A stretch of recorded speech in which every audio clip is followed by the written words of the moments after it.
Hello, everyone, and welcome to episode 1 of Umbral Island. Umbral Island is a gothic horror live plays, yes. A bit of brief world building before we start. Umbral Island takes place on an Earth very similar to ours, but with a few major changes in its history. For one, the theology of our world is built around 5 major gods: the god of nature, of knowledge, emotions, violence, and greed. And these gods are, unlike in our real world, actively on Earth, giving people powers and abilities unknown to us in our current world.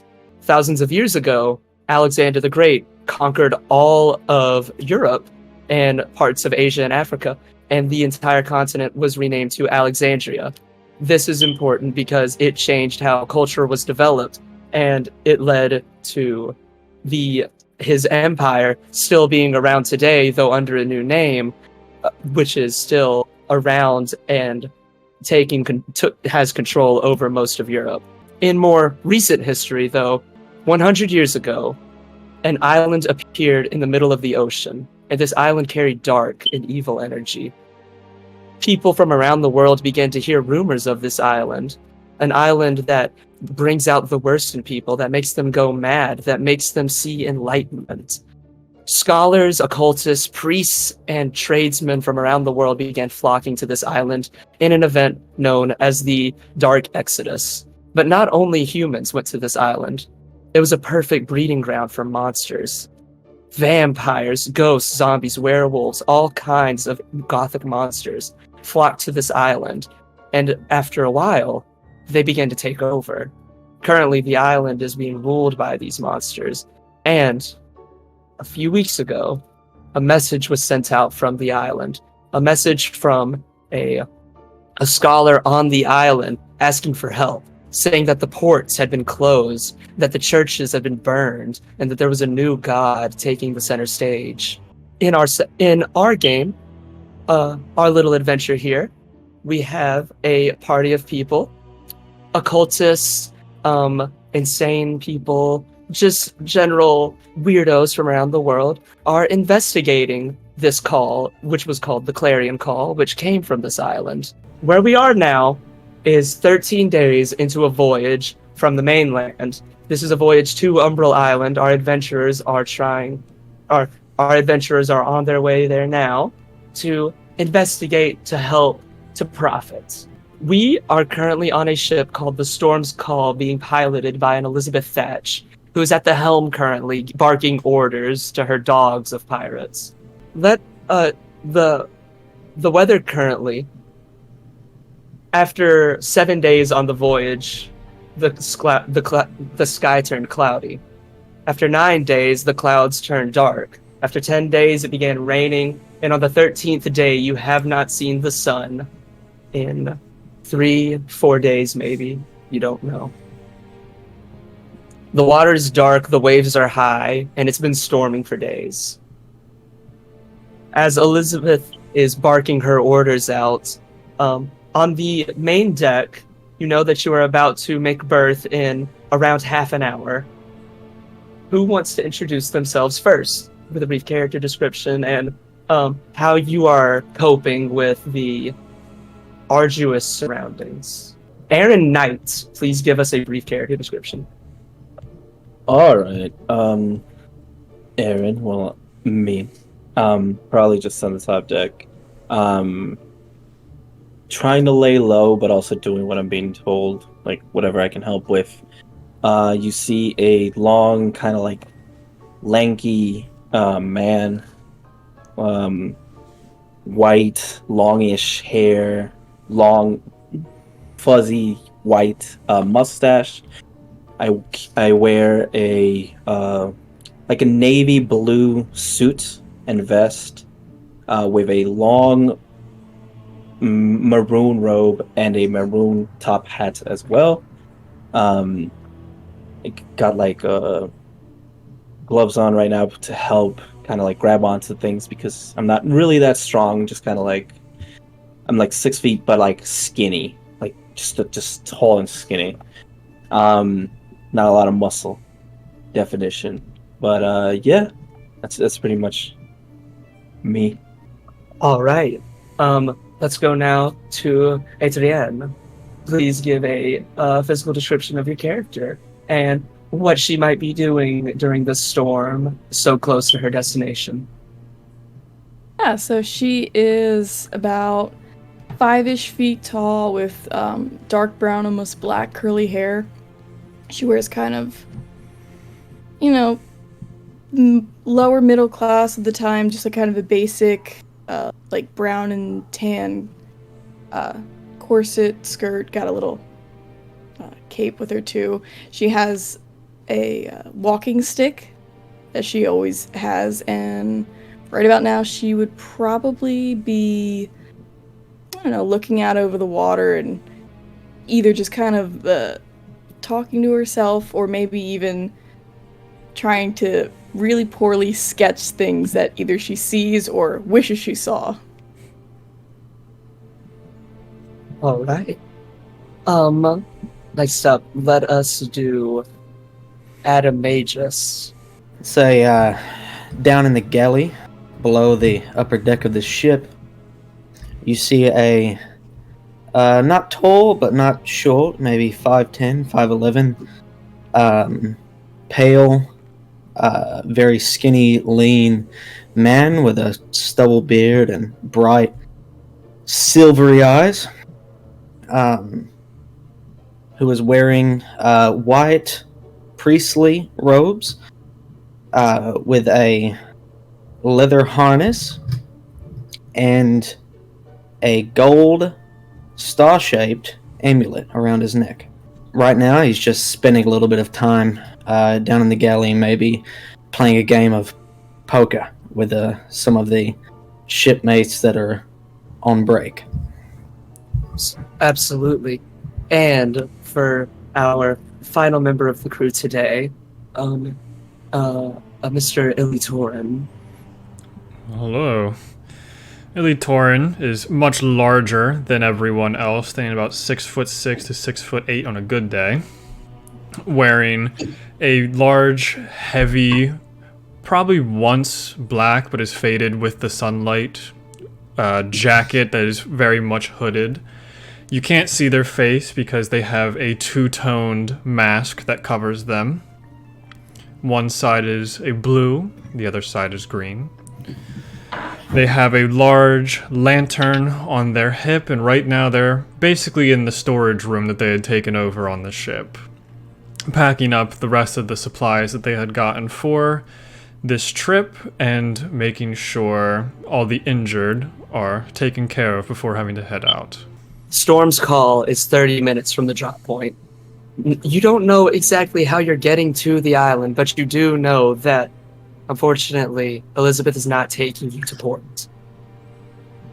She began, after a few more minutes of sailing, you all begin to hear your names be called. She says, "Passengers! Top deck, now!" And as you all scuttle towards her, she has a new person on the helm now. And she all stands in front of you. This woman is 5'10". She is wearing the classic swashbuckling, the red coat, the poet shirt, the black pants, and she has her feathered cap on with no eye patch, and long flowing black hair.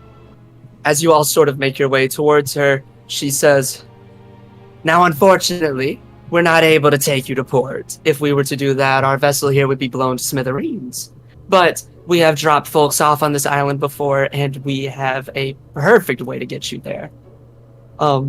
And she gestures over towards her right, where you see a bunch of her deckhands grabbing multiple, it looks like half a dozen rowboats, and stacking them on the side of the ship and tying them up. She then begins to say, "Quite a few months ago, the island has developed a guardian around it. So getting too close with our large vessel would mean certain destruction. But a smaller vessel such as this and sending off more than one at once, your chances of dying are 1 in 6, which is a lot better than 1 in 1. Any questions?" I do not have any. I don't know if the rest of our crew might. Are they small ships? This is for the They- DM. Are they small ships like one person or two people? No, these are rowboats that they will fit a lot of you. Oh, okay, cool. Mhm. So she says, get ready, grab all of your things, anything that you can carry with you, and start getting ready to mount up, as it were, because we're almost in range. Right. So Just carry what, all my things with me. What does everybody just have on them, like visibly on them? We'll start with Mr. Adam. I guess I've just got my backpack. That's about it.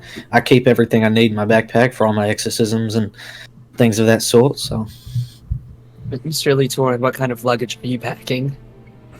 I have a very large backpack as well, and I have my giant maul that I carry with me as well that also has a little bit of storage within it. But if we need to get ready, I would be heading back into my storage area to grab our last member. Absolutely, and as you go into that storage area, you see a frail greenish, but not naturally green, more as in green as in sick. A bedridden, unconscious Melody, who is I believe a 5'4", very skinny French woman. Yeah.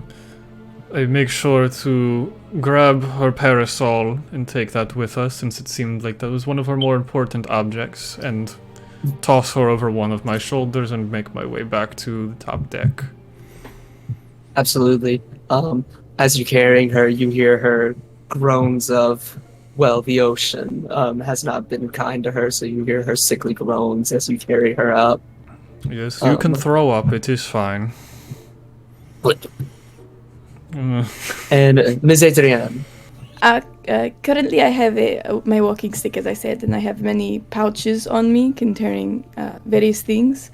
Do I see like Ilitorn come up with You, friend? yes, you do see Ellie Torin carrying Melody's body up the stairs. A live body, but barely. Mr. Torin, come here. Bring. Come. Do you want to carry her? Should I hold on? Oh no, you carry it for right now. But and I'm gonna take out a little bit of olive oil and start like rubbing it on her. This help with the seasickness, and also if she fall overboard, she float. Oil water do not mix, so she float. Yeah, don't cover her all the way, or else she'll start flying her away in the rain.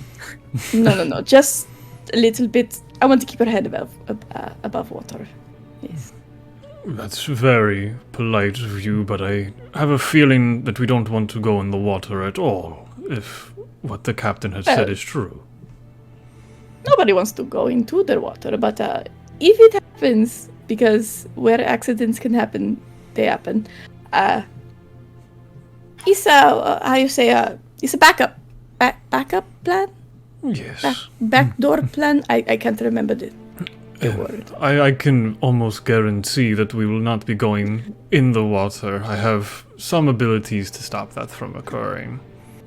Well, I still think it's a good the idea. fun. And Mr. Knight, you said that you just have whatever's on your back, correct? Yeah. I mean, if you look at me, I just the only thing that's ever really like noticeable would be a very nicely colored dagger that I carry on my hilt. That's pretty much it, and my very large, fancy-looking robe. Absolutely. As it gets closer to that time, please, if there are any outstanding debts that need to be paid or things that need to be done on this ship, now would be the time to get them over, because we are about to hit the point of no return. Good. Well, Let's get this Adam and shit Erin, on the I road. don't know if you all have any card-related debts, seeing as I think you two would be very interested in those things. I wouldn't worry about it.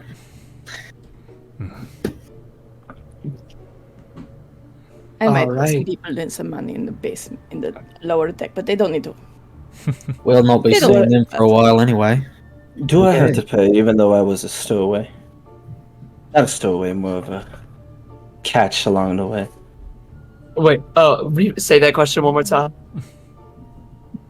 Do I have to pay anything, considering that I was kind of caught along the way? Are you asking the captain this, or are you asking one of Yes. the... Okay.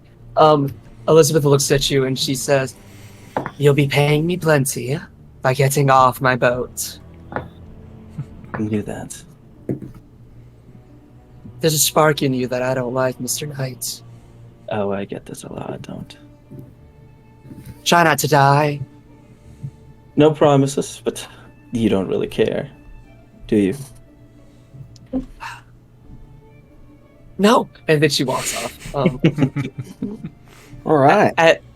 Yes, as we get closer and closer, it's been maybe 5 minutes since she's made that call, and all of the rowboats have been hoisted onto the side of the ships with many ropes, many levers, many pulleys. All of the deck hands, the moppers, the chefs, everyone on this boat is now fully invested in your departure. There are 6 different rowboats. You will be getting into the middle, the third one from the left. As you are all gestured in, you see Ms. Elizabeth go through, and with a strange bowl with a red liquid, the liquid is blood, she begins writing on the side of the other rowboats. Any rune, they are strange runes that she's writing. You may roll an Arcana check if you'd like to see what she's doing. 23. Oh, So once, great. I rolled a 2. Ah. 23 and a 2 for Mr. Magus. 11. But to 5. Yeah, All to right. 5 total, but I rolled. Alright. So, Mr. Dawson, you do notice the 2 runes, actually, that she's writing, combined into one. The first rune is a control water rune. This is presumably to make the boat row itself. And the second one is a light cantrip. You can only imagine what this is for. She writes these on all the other 5 ones, of the other 5 rowboats. The deckhands all give you their piratish salutes. They shake your hands. They wish you luck. Like real pirate handshakes too, like grabbing forearms and whatnot. Well, I don't want to break any of your forearms, so I won't grab too hard. One of them is like looking at you. Elitor is like, "Oh, we're gonna miss you, Mr. Dawson." This ship was never big enough for me. Oh, they chuckle at that. All right. You're all gonna miss me too, right? We're gonna miss your money down in the poker tables. And they laugh. Now they really laugh at that. Hey, whatever you say. I got all your money anyway. Try not to die, Mr. Magus. Right. As you all get closer, you begin to see something break the horizon. Besides the monotonous waves and the falling of rain, you begin to see mountains, towers, tall trees come over the horizon, and you see it. Umbral Island has now made its way into your view. You keep sailing, the island grows closer and closer, the rain only gets heavier, the clouds get darker, and the water becomes more like a vast sea of crude oil with how black it is. After a good while of sailing, the island is now fully visible, and it's full star-shaped. Most of you might not know, but Umbral Island is actually in the shape of a 5-pointed star, with all of the major settlements being on one shard of the star. Miss Elizabeth comes up, one final goodbye to you all, and says, Once the boat is dropped into the water, you're going to sail directly for in between the closest 2 shards. That'll take you to a town called Hare's Hide. Now, when you get there, look for a Sylvia. The Sylvia is going to take good care of you. All right. Thanks. Is there any questions? I'm good. They do know we're coming, right? Yeah. No. No? This would be a You'll have to surprise announce- to everyone. Well, the call went out quite recently. Somebody had to show up for it. Hmm. So, try, while you're on this boat, keep your arms inside, keep your legs inside, definitely keep your head inside. Don't make any noise, don't make any lights. Just row and row quietly. I will miss you. Whether you die or not. As you all get closer, she turns around and she says, "Prepare for the drop!" And she walks off and she gives you one final salute. One by one, each of the rowboats are dropped into the water. And this is when, first, it's the one to your right, then the other one, and then you. The water creates a loud crashing noise as it's directly in from a wooden rowboat. You're all covered in the water itself, which it doesn't feel like seawater. Seawater's salty. It has a certain smell to it. This doesn't smell like water. It smells, well, closer to whiskey than anything. An acrid, painful alcoholic scent. This is just the island itself, though. As the other vessels fall, the runes on them begin to activate, and they begin to pilot themselves towards this island, and the bottom of the vessels begin to glow. This is your cue to start rowing. I assume it's Mr. Dawson who carries the rows. I am just The going to oars, cast Control Water myself Ooh. to make this the smoothest ride possible for us. Absolutely. All right. I grab the sides of the ship, and you see little bolts of lightning kind of trail along the edges all the way to the front, all the way to the back, and then we start moving without having to move the rowing at all, the oars. Absolutely. As you move closer and closer, and the vessels all begin to create distance between each other. You are sailing in a straight line. They are they're serpentining. They are sort of dodging. There is a distance of about 100 feet now between you and the closest vessel. After about a minute of this sailing, a large tentacle flies in from the darkness and destroys the leftmost one, sending it far into the sky, creating an explosion of water like one you've never seen before. Does anybody look into the water?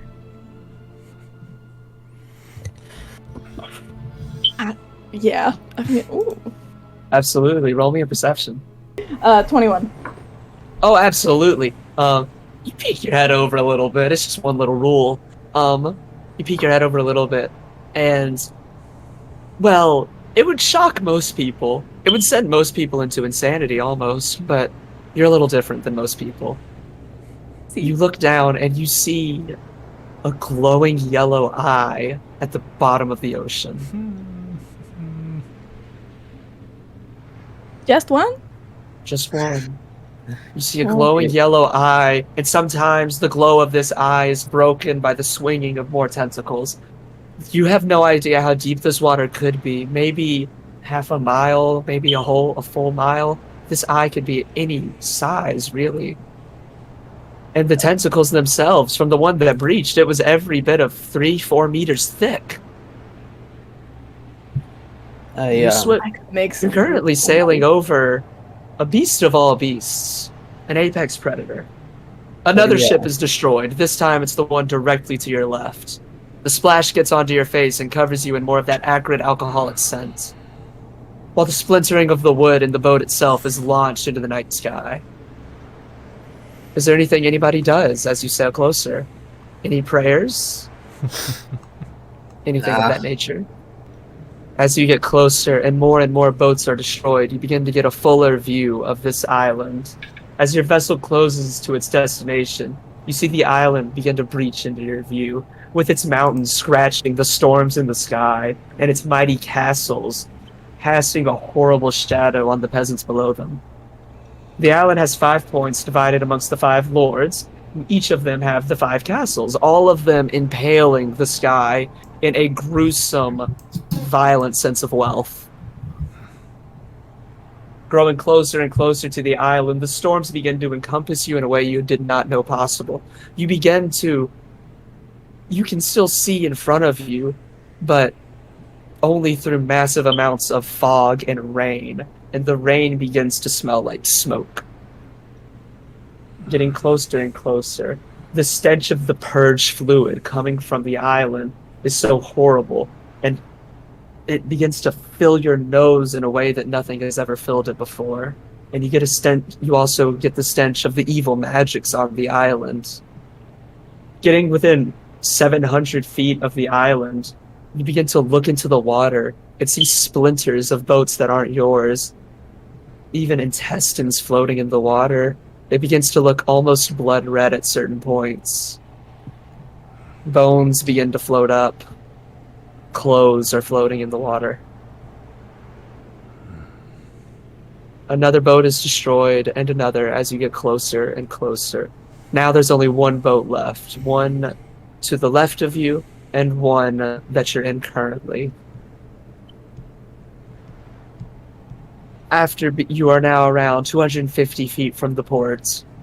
You're almost to the shallows, the sandbars. And that final boat is picked up by that massive tentacle and brought crashing back down into the ocean, and you are at the sandbar. You are out of reach of that monster. Getting closer to the town, you see that the wood of the docks and the buildings have been worn away to their marrow by the rain, salt, violence, and winds of this island. This town Hare's Hide that you're now getting closer and closer to is less of a town, it's more of a ruin. It's less of a ruin, it's more of a camp. This place is, by all means, a shithole. Adrian, the hairs on the back of your neck stand up. I need you to roll a D100. 99. 99.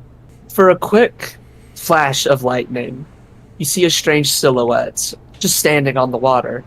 It's a hooded figure with insane amounts of antlers coming out of their head. And it's there and then it's gone. And then in your mind's eye, you see something. You see, but not with your eyes, not even with your imagination. You see with an entirely new sensation. It's less of a seeing and more of a knowing. There is a man somewhere within a mile of you with a feathered cap and a pink shirt. They drop from the roof of a building, they kill a man, and they break a window into a jewelry store. That is all. It's a quick flash of information, and then you're back to reality. Did you finally get spooked? The lightning. I was not prepared for the whiskey water and the blood and the bones and the big calamari down there. But electricity, it can be a bit shocking, one might say. Well, You don't have lightning where you're from. No, we do. It's just I've never liked storms like that. They're scary for a lot of people in my town, So usually when the lightning and the thunder comes, we do little songs and happy little kind of distracting for a lot of people. Oh. Do you You're all want now. to do this? Oh, yes. Oh, we can do that if you want to hold hands. I mean, if it'll make you feel better. Oh, it's not for me, it's for them. Okay. As you sing your folk songs, getting within 100 feet of the ports, your eyes are filled with splintering wood and cracked stone. Your ears are filled with the wails of the people in this town, women, children, grown men, soldiers, fighters, all of them. There's a wail, there's laughter, there's screaming, there's singing, there's drunken ranting. And your nose is filled with the scent of whiskey, purge fluid, and piss. This town looks like a hell on earth, but to the occultists that live here, this is home. Your boat crashes against the rocky shore. Take your first steps onto Umbral Island. Finally. If you want to have a rundown of your to-do list, just real quick, you know that there was a mysterious person that sent out the clarion call, and that there is a woman named Sylvie that Miss Elizabeth suggested that you contact. What does everyone do? As I get off the You're- boat, I'm Yes. gonna like shake off my top hat, probably like filled with water at this point. Shake it off, put it back on. So, what are we all doing? I guess I'm stuck with y'all for the time being. Don't make it Right. sound like such a bad thing. This is a very good crew you have found yourself with. Oh no, sorry, you misunderstand. I sometimes just speak that way. No offense to any of you here. Had a great time with all of you on the boat, actually. Right, so where do we start? We have to. Elizabeth said we need to find someone named Sylvie. Yes, if they're within this town, then might as well go into town and see what is going on there. Yes. Currently, you are on the beaches directly to the west of the docks, and you are able to just walk into the town. You see tall buildings, you see drunks, you see people fishing off the docks. I suggest we go find the tavern. No? I'm gonna sneak off just for a quick second. Absolutely. And I want to walk up to one of the fishermen. Absolutely. There is a fisherman on the docks not 50 feet from you, from where you landed. He has paid you 0 mind. He is kicking his feet off the edge of the docks with a fishing pole made out of what could only be... What is it called? Medical wire for stitching, and a stick that he found on the ground. Awesome. I'm gonna walk up to him and I'm just gonna like bend down so my face is right next to his. Hello, sir. Have you ever heard of personal space, Sonny? Oh, not really. Sorry. Turns his bearded No. face towards you. Yeah. Tell me, what kind of fish do you get from these waters? Check the bucket. There's a bucket next to him. Do you look? I look. Yeah, I look into the bucket. Yeah. You see 2 severed arms, an ear, an intestine, and an old boot. Okay. You look back at the man, and there is nothing behind his eyes. And he looks at you, holding his fishing pole. I think I got a bite, Sonny. He pulls it up. And he pulls up what looks to be a 2 square foot patch of skin. Oh. And he grabs it and bundles it up and throws it in the bucket. And he casts his rod back out. I'm just gonna very silently. I don't know if he can actually see me, considering he doesn't have eyes. Very silently walk away at this point. Yes. He says, I can smell you. Well, You're not from here, are you? No. We just came in to the docks, actually. He reaches out. Are you within grabbing range? Probably, depending He how far grabs- away the bucket was. Yes. He's going to like grab your arm and pull you closer and give you like a bigger whiff. And he gets his disgusting beard hair all over your arm. And he pushes you away. And he says, 2, 3 tops.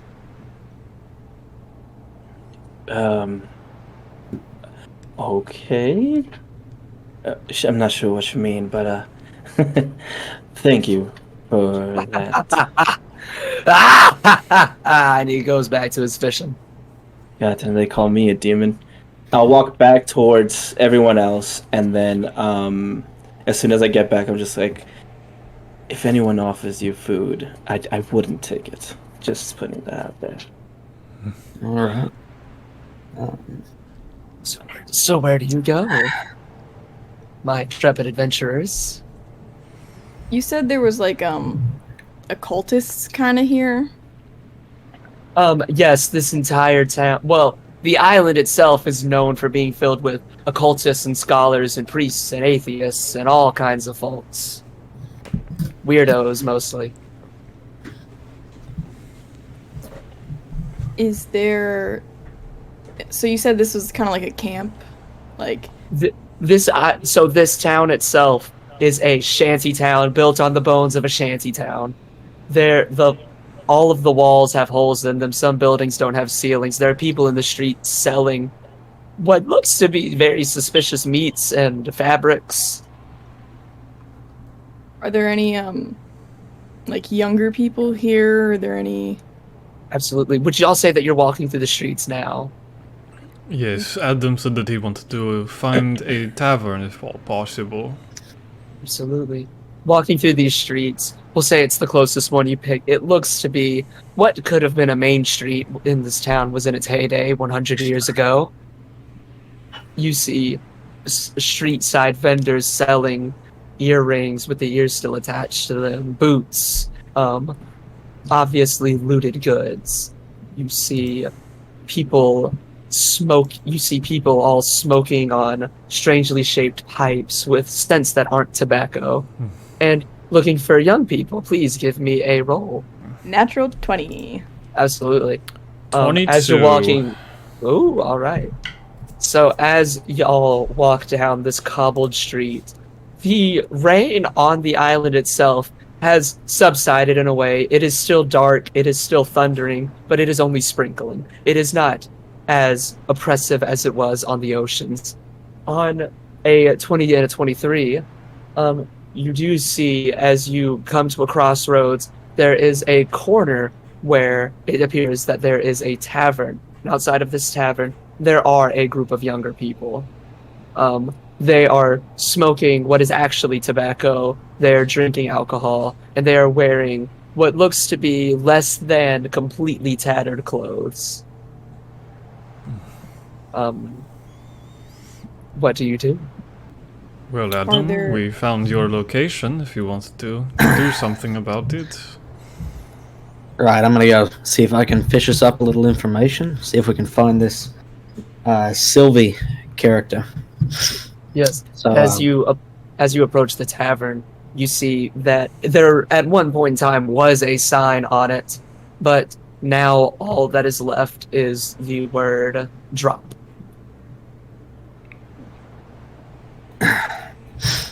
all right, so I guess I just head on inside. See if I can see if there's a barkeeper, something I can talk to. Absolutely. Heading inside of this tavern, you see that there are all sorts of folks inside, and by all sorts I mean 4. There are 2 people at the counter. Both of them are fully unconscious. There are 2 people at a table chatting with each other over what looks like beer, but also could be dark piss.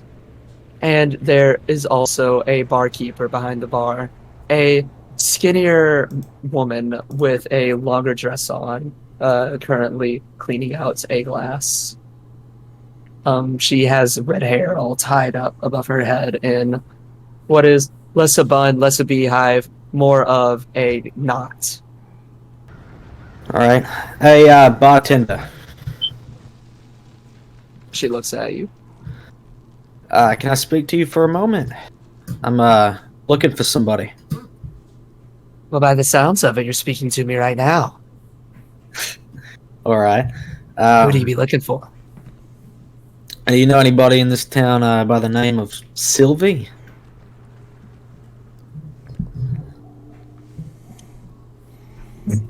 She throws up a single finger and begins to look around.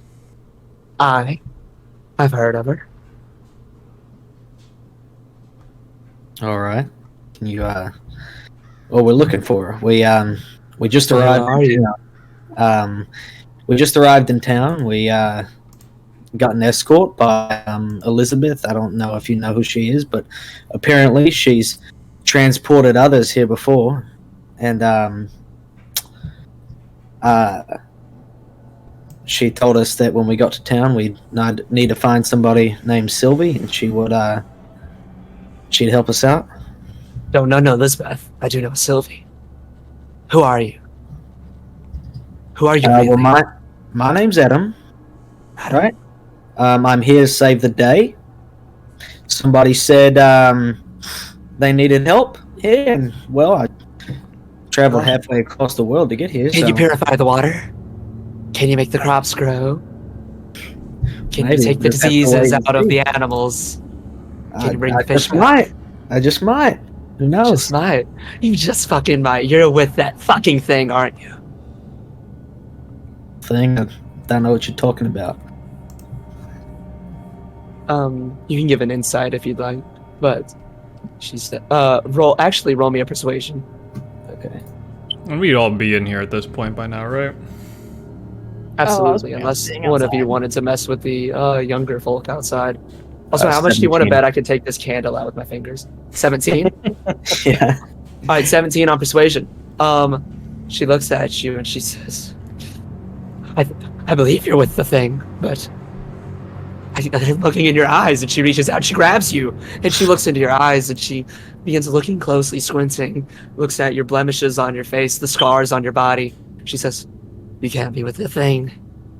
You've no fangs. You've no decay. There's no stitches on you. She throws you back. Jesus, lady.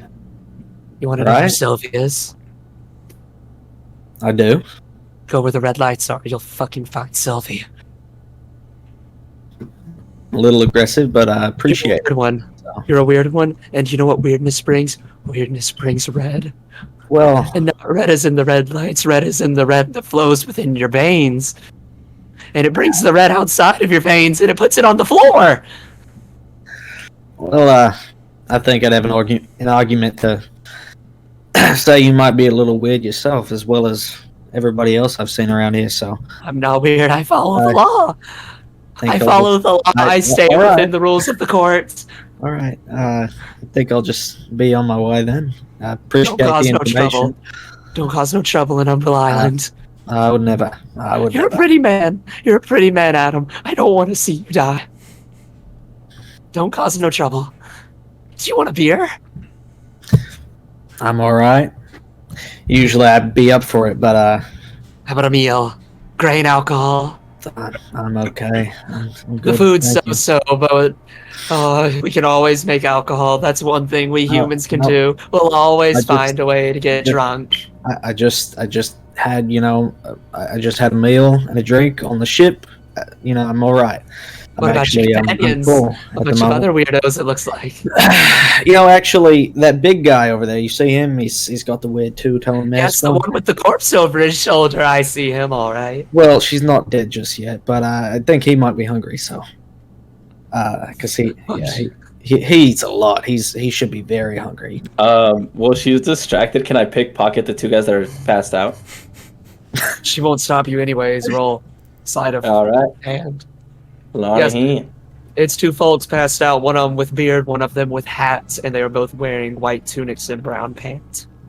Cool. I'm not looking for money. I want it to be known. I'm looking for anything they might have, and like maybe some information of who they are, where we are, just anything really. Not just money, just anything that I can find. But yeah. Absolutely, roll. Mr. Knight. That is going to be with a +8, 18. 18, absolutely, Mr. Knight. She is too busy being frantic and quite possibly psychotic. As you go up to those pockets and you jimmy them little fingies in there, as we say, you've on the first man, the man with beard, you find a pouch of tobacco and a hook, a fishing hook with actual wire on it. You can presume that this man is an actual fisherman. Okay. And on the other man, you find a little vial with a cork on it. As you pull the vial out and you get a sniff of it, you know that is snuff. And you've been around, you're a criminal, you know what snuff is. Snuff is 1 degree of separation away from gunpowder, and it is what keeps sailors awake. I'm only You can gonna take the take. Yes, I'm it only is a gonna- full dose, and you can use it if you take the snuff. Cool. I'm going to take the tobacco and the snuff. That's all. I'm gonna leave the Okay. manufacturing book. Absolutely. So, does anybody Alright. order? Miss Adrienne, would you take care of Melody for a second? I want to talk to our new friend. I thought I was still outside with the young people. Oh, if you are, then I will just leave Melody on the table, and I'll walk Probably over like 15 HP off to your the character. barkeep lady.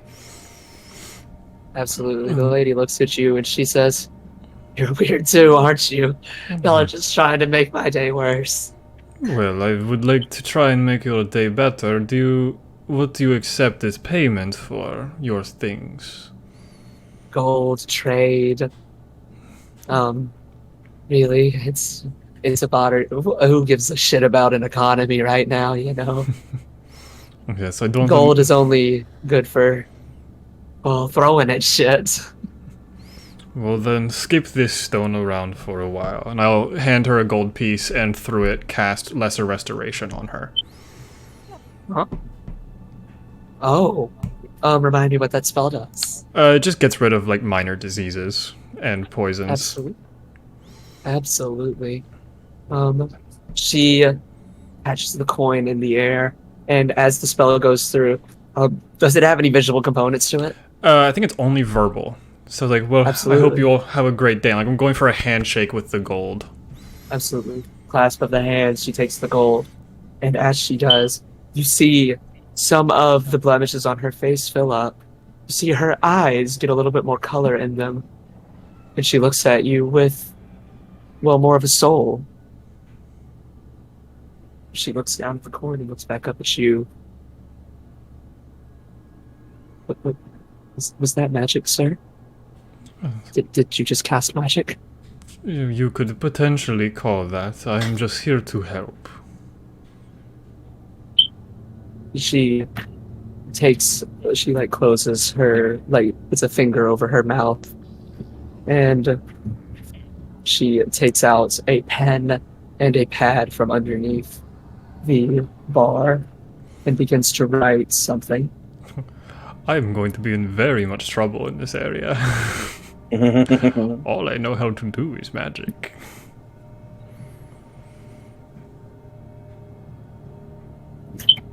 And she holds up a sign to you that says "Bailiff is listening."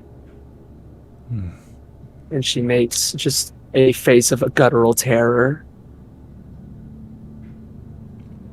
I understand. Do not worry. We don't do checks like that around here, sir. We haven't for a while. Well, I would like to meet whoever that person is. No, you don't. I feel of clearer mind from previous, but it's the thing with the bailiff. She pulls out a glass and she pours it full of beer, a dark ale. And she looks at you and she says, "This ale here, when it arrived on the island, let's say 8 or so months ago, at first this ale didn't cause any problems. People enjoyed it. People thought it helped them, but alcoholism and drunken accidents, the ale has begun to kill more and more people. The ale has become a problem, but the ale has worked its way into becoming a part of our society. There's no getting rid of it. Some have thrown the ale off a cliff, but there's always another jar. They have tried to drink it all down, but there's always another bottle, another keg, another flask. Unless you get rid of the manufacturer of the ale, you can't get rid of the ale." And she begins to drink the beer herself. Well, I wish you luck with whatever it is happening, and I promise I will save you. I will help you. Please do. I have a daughter. I love my daughter. I'm one of the only people on this island now who have the capacity to. Then I shall do it for her. What's your name, sir? And your name, too. Well, Mr. Adam, I'm sorry about previously. I am called Ilitorin. Is my chosen name. It's good to meet you, Torn. Best of luck, good fortune to you. I pray for you. And I for you. And I walk away. Follow the red lights. You'll find her. Does anybody else do anything inside the bar? We got Adrian outside. Adrian, what are you rocking with outside of the tavern? So these young people, like, how are they, like, the youngest people in the town? Are there any children, like, begging on the streets, or? This group is more young adults, so we're gonna say 11 to 18, and 11 to 30. Honestly, some of them have facial hair, some of them are knee high, but they still have cigarettes in their mouth. They're all not drinking themselves into a stupor, more just getting into that sweet spot, that .06, enough to where you can go about life while still enjoying it.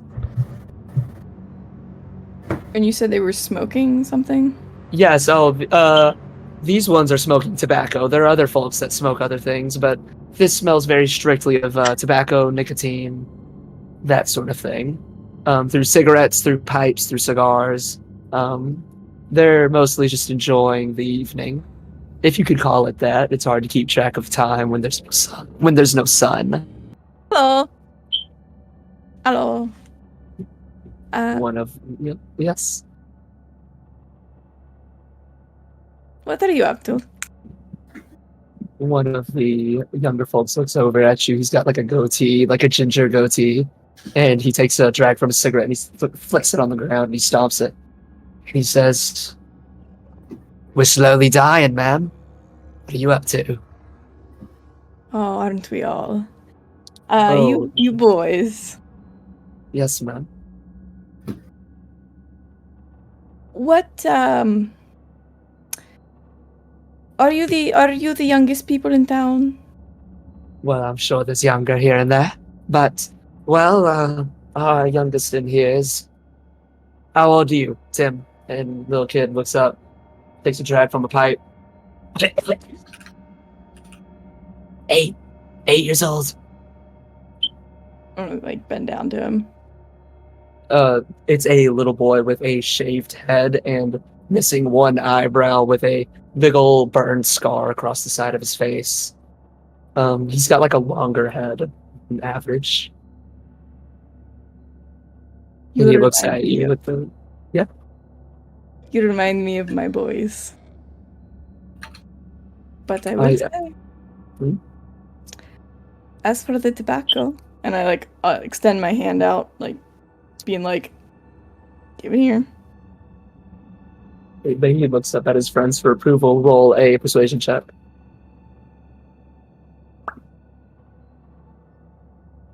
The others are looking at you with a solemn understanding, though also a look. They are sort of feigning ignorance upon you. What was your result? Dirty 20. Absolutely. The kid looks over at you and he nods his head. He hands you the pipe. I inspect, make sure that there is nothing mixed. Absolutely. Yeah, just roll me we can do a survival check. And you'd have experience doing this with your background, so if you wanted advantage, you can take one. 23. 23, absolutely. You sort of like, you have very calloused thumbs. You've done this before. Put it out. You take out like sort of not like a dagger, but I assume you have some sort of knitting needle on you, and you poke through it. You do only find dried tobacco leaves. You do not find any other sort of nefarious substances. Okay, good. It's clean tobacco as well. It's not the dirty kind that you'd find in a modern cigarette. I'm gonna kind of like, after sticking the something and knife knitting needle, I'm gonna kind of look at it, taste it a little bit, and I'm gonna look up at the older boys as well as the little one, and I'm gonna be like, anyone over 18? 3 Dude. people. Yeah. 3 of them? Yeah. You boys, at least your tobacco is clean. I will say that. You can't always trust everyone, so be very careful with the substances you inhale. And for you, little one, I'm gonna bend back down to him.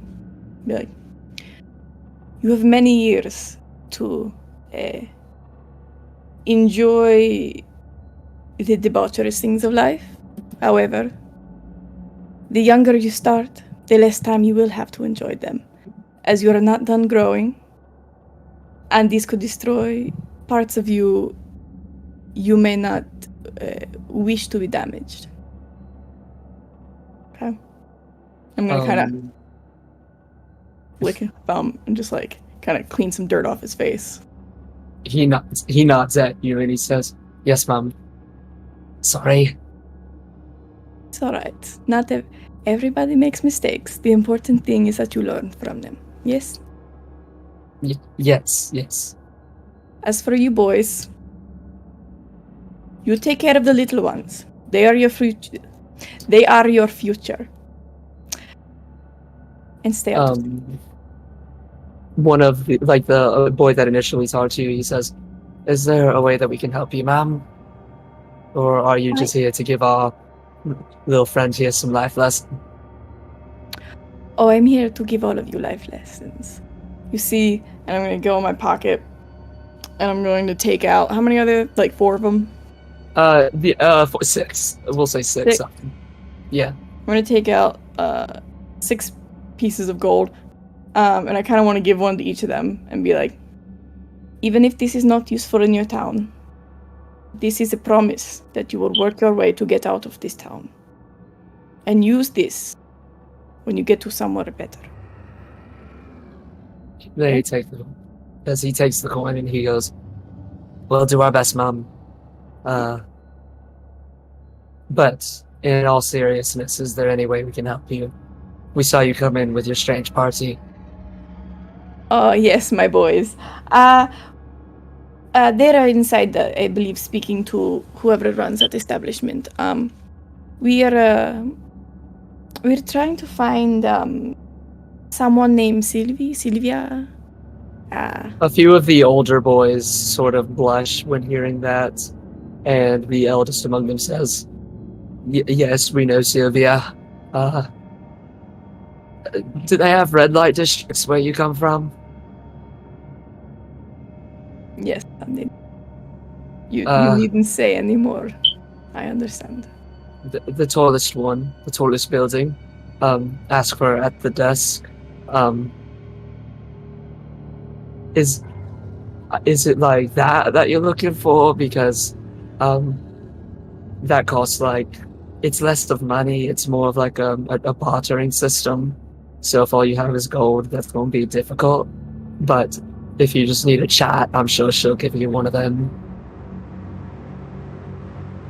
While I do appreciate the services, and perhaps when they get home, no, I am here to speak with her. Talk to her a bit.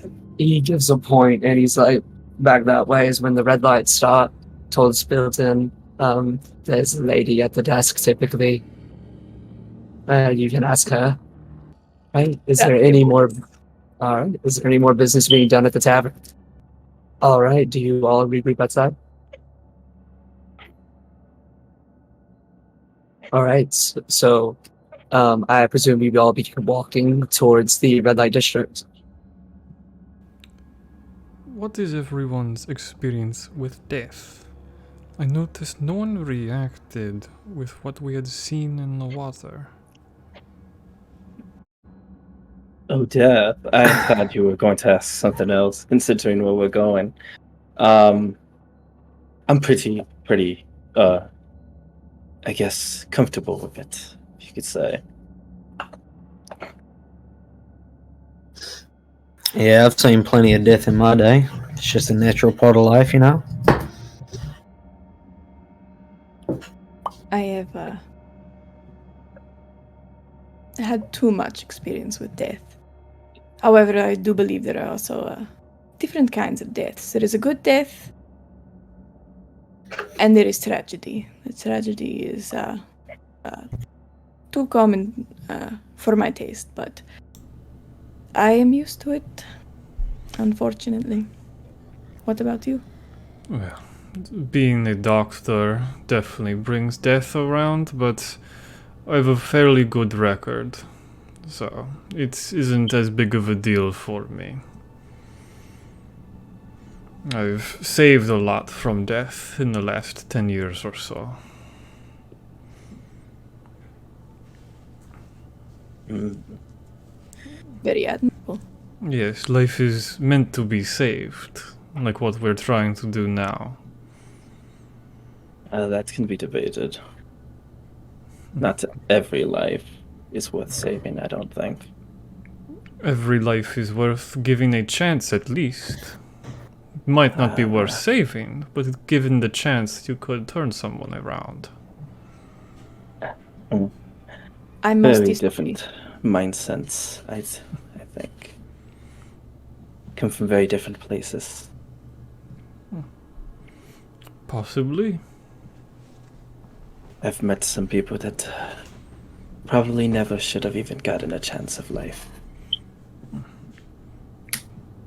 As have I, and we're probably going to meet some more while we are here. And I guess that's why I'll be sticking around. Make sure that that they don't continue to live. Maybe after a little bit of discussion. Alright. You can discuss all you'd like. You like to stay to the shadows? You've already gotten away from me once, but you came back pretty quick. It was a small ship.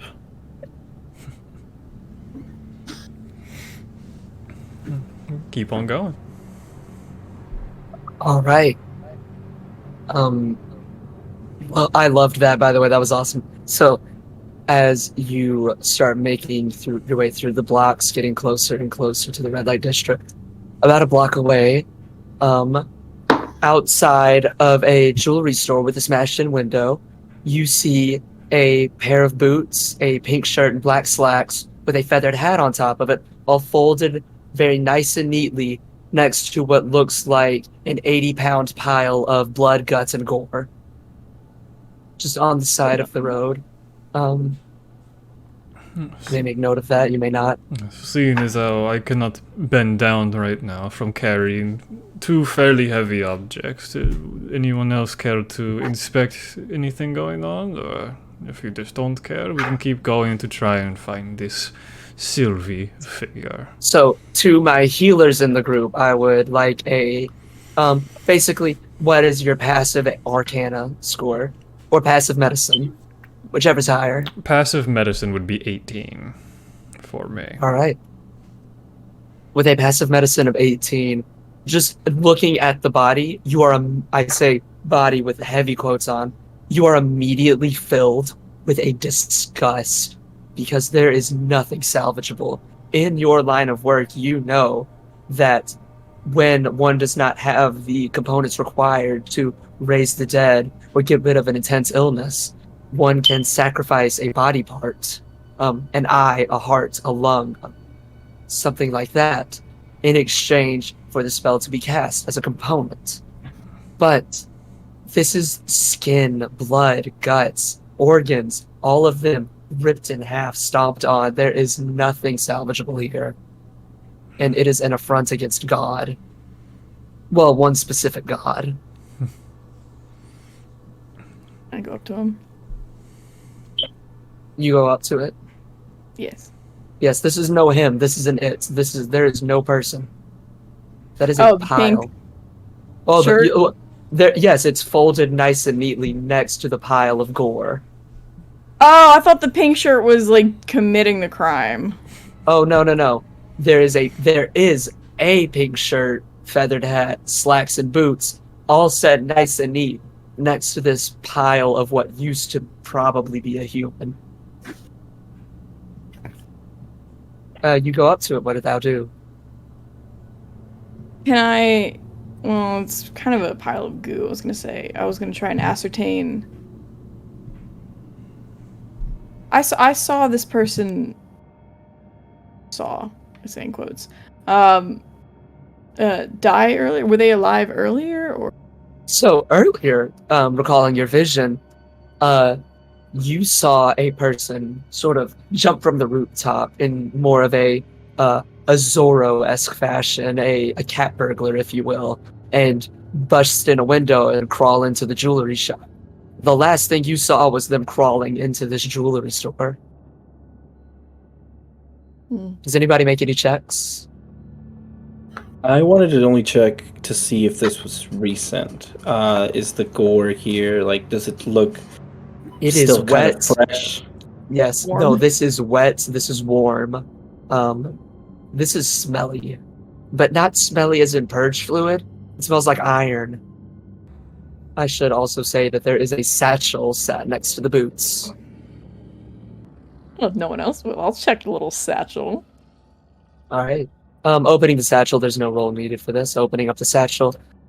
You open it up. It's a fairly large messenger bag-ish sort of thing. And opening it up, you find 2 rope darts and a bottle of whiskey. With the cork still in it, and the bottle is full. I want to pocket it. Absolutely. Do you take it all? Yeah, and I take the hat. Oh, damn! That's cold as shit. All right, you take the hat. It is a black feathered hat. That's pretty hype. All right. There. Does anybody else play with the goo? All right. Do you keep on marching? Absolutely. Do we Marching your see way the down- red lights Oh, yes. yet or no? You were only a block away when you saw the pile. That's right. Yes. You see the red lights peeking their way over the skeletons of buildings and making your way to the actual streets. This is something you haven't seen before. You've seen a red light district before, don't get me wrong, but before on the island, these buildings are fully repaired. The roofs are all there. The windows aren't busted. There are people going down the streets singing songs, being merry. There are taverns that have their full signs on them. There are stores that are open and that people are going in and out of. Not like fancy stores, like general stores and things of that nature. Grocery stores and all of that. Going down the street, you see that there are also apartments on the street. The street's about a mile long, with every third building or so being a red light building. Boys, the Yes. big building. Oh go. yes. Looking through the skyline, you can very easily find the tallest building. It's in the center of the street. Whereas the other buildings, all of them have signs with suggestive titles on the outside of them. This is the tallest building. It knows it does not need a sign. The way that you find it is that it's the tallest one, 6 stories high. Going up to there is a sort of line outside. It's not a fully functional single file line. There's just a bouncer who has thrown people out, and they are waiting to get back in. And I should also say, where most red light districts, the way that they work is that if one of the rooms in the building has open curtains, it means that it is available. All of these rooms have closed curtains. Just if you were wondering. All right. So, Adrian, this is the building we were supposed to be. See, some of the boys outside directed me this way, but wait, do we already know that like the closed curtains would mean that no availability? Well, it just means that she's probably on the job, but you can always just still let her know. In Keta, I Monster. was raised in a brothel, so I would know how these work. Welcome back to Umbral Island. Where we left off before the break, the party was just outside of the tallest building on the red light district, and they were about to go inside and attempt to meet a Sylvie. So, going back to our intrepid adventures down on the street, intrepid adventures, tell me what you're doing. Right. So, I decide I'm not gonna wait in a line outside, so I'm gonna walk through the line. Not even gonna look at anyone. Just walk straight up through the line to the front and try and talk to the bouncer that's waiting outside the front door. Yeah, Bouncer is up there. She is a woman in a long leather duster. She is large, she is strong, and she is carrying a club on her side. She looks down at you, she has an eye patch on, and she says, "Hello, little one." This woman is 6 feet tall, so I presume you're like an inch or two shorter than her. Hi. How are you?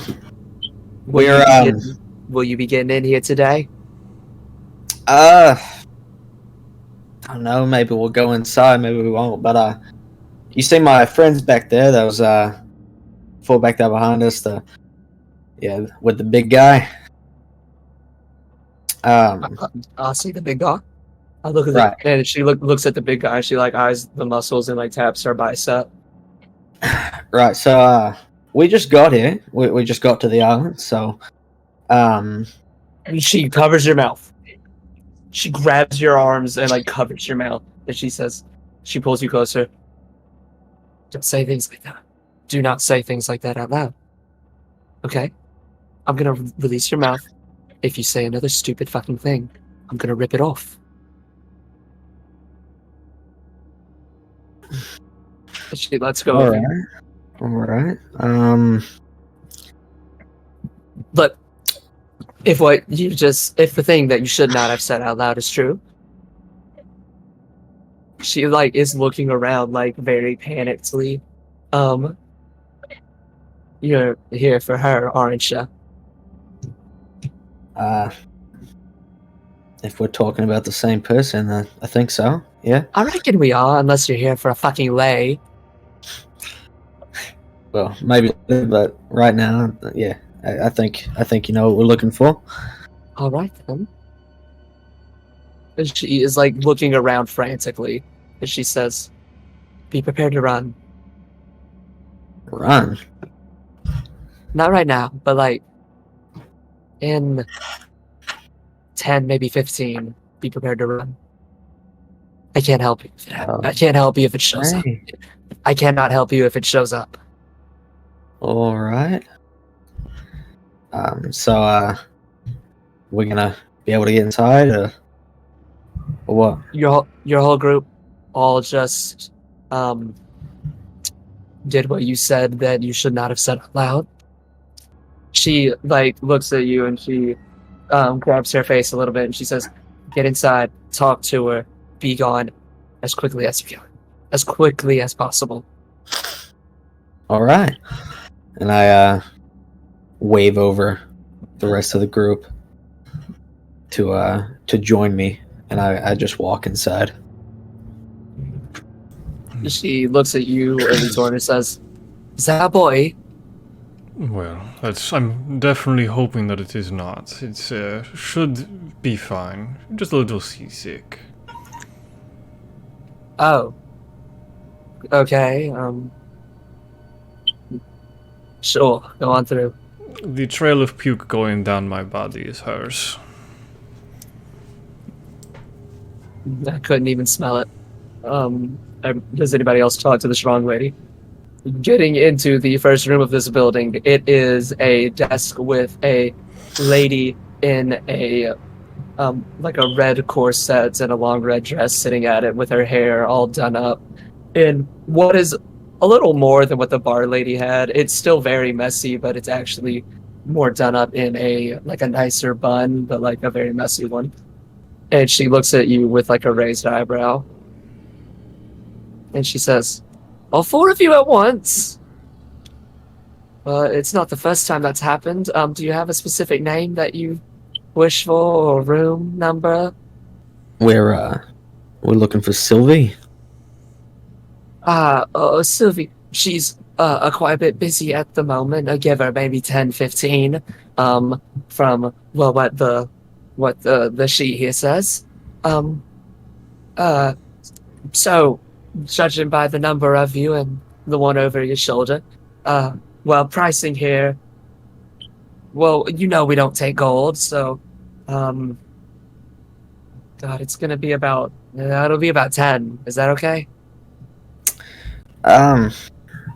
Tell you what, go up there, go talk to her. Tell her that Elizabeth sent us, and see what she says. Elizabeth, okay. She like gets up from behind the desk, closes her notebook, and puts quill back into a little ink vial, and she opens a door behind her and carries her way up some stairs.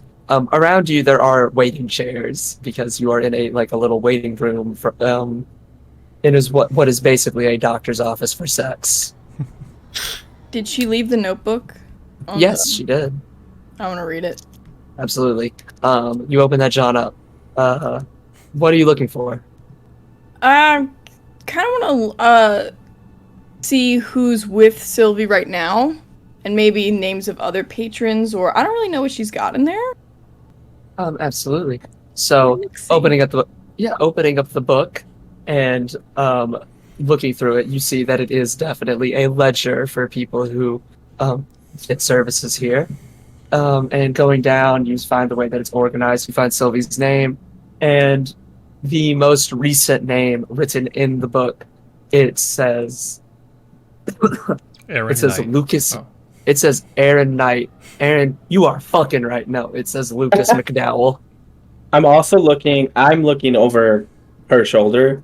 Like I know that I'm about a foot taller than her, but I'm actually just like over her shoulder also reading the book. I'm more Absolutely. looking at the names of the workers. Absolutely. You see, well, you got your standards, your scarlets, your violets, the ones that are all named after colors. Those are usually pretty good. And then you've got your just more outlandish names, your Chabons, the fancier names, your Chavons, your Valeries, your like Rebecca's, but it's spelt with way too many consonants. Is there a Jezebel?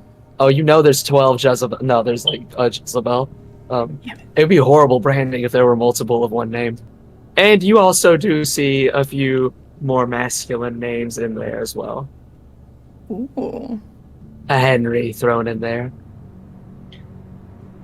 Just kind of whisper. It's like, I can see why this is the big building, if you will. Make an investigation, both of you. Oh, hell yeah. I am never not using these dice again. God damn. You're Nat rolling on 20 fire again. again. Oh my god. I mean, I'm not. plus the investigation would be a 23, but Absolutely. So the way that this ledger is set. Oh, what did you roll? Mr. I rolled a Knights. 9. All right. So, to Miss Adrian, looking at this ledger, you quickly put together the order. First is the name of the worker, then it is the name of a customer, the time, and the price. And it's sort of set up in that order, going horizontally, and with the workers going vertically, and the customers going horizontally.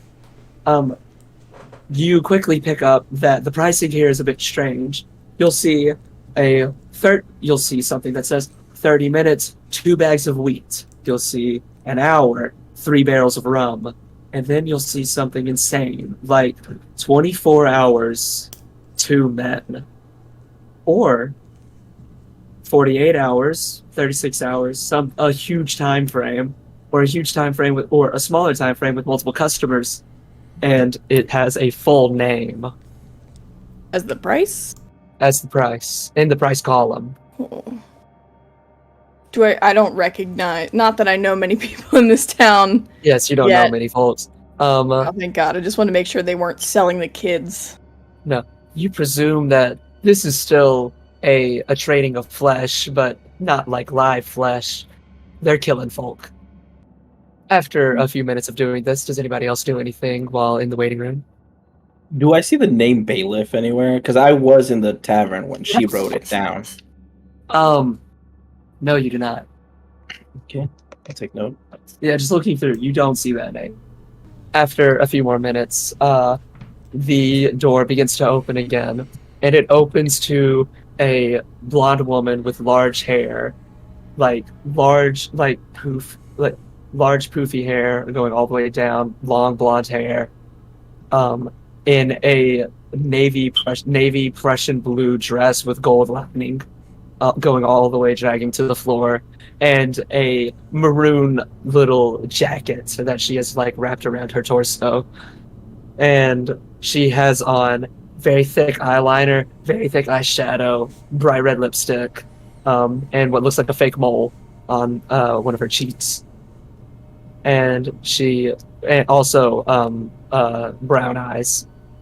She looks at the lot of you and she says, "Elizabeth sent you?" Yeah, she told us when we get here to look for you. Absolutely. I'm glad you found me. Oh my god. Well, I don't know what I was expecting, but I like you. And she points at you, Elitor, and she says, "I like the look of you. I can work with the rest of..." Is that a dead body? No, it is a sick soul that should be fine within the next day or so. Absolutely, bring it in. I have an office. Chat. Tea? Sure. Absolutely. Also, take some tea. She gestures you into this door. She leads you into an antechamber that has several other doors and a staircase branching off from it. And she cracks open a door to the right, and there is an office lit by many candles and lanterns, with several scrolls, books, and journals strewn across the desk and the bookshelves.